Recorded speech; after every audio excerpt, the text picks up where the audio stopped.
اعوذ باللہ من الشیطان الرجیم بسم اللہ الرحمن الرحیم. ڈیئر فیلوز، السلام علیکم.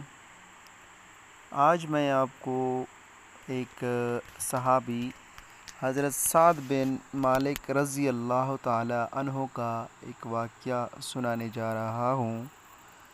تو اس واقعہ کو شروع کرنے سے پہلے اگر آپ نے ہمارا چینل سبسکرائب نہیں کیا تو ابھی چینل سبسکرائب کیجئے اور بیل آئیکن کو دبا دیجئے تاکہ ہماری ہر نئے آنے والی ویڈیو آپ تک پہنچتی رہے. تو ڈیئر دوستو،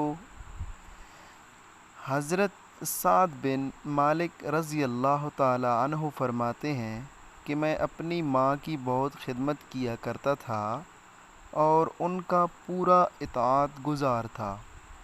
جب مجھے اللہ تعالی نے اسلام کی طرف ہدایت کی تو میری والدہ مجھ پر بہت بگڑیں اور کہنے لگیں، بچے، نیا دین تو کہاں سے نکال لایا ہے؟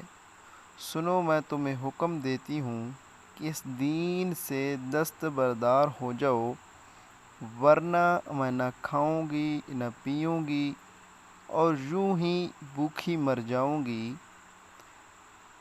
حضرت سعد بن مالک رضی اللہ تعالیٰ عنہ فرماتے ہیں کہ میں نے اسلام کو نہ چھوڑا، میری ماں نے کھانا پینا ترک کر دیا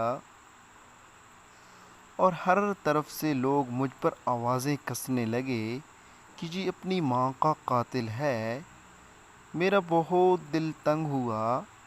میں نے اپنی والدہ کی خدمت میں بار بار عرض کیا، خوشامدیں کیں، سمجھایا کہ اللہ کے لیے اپنی ضد سے باز آ جاؤ. یہ تو ناممکن ہے کہ میں دین محمد صلی اللہ علیہ وآلہ وسلم کو چھوڑ دوں.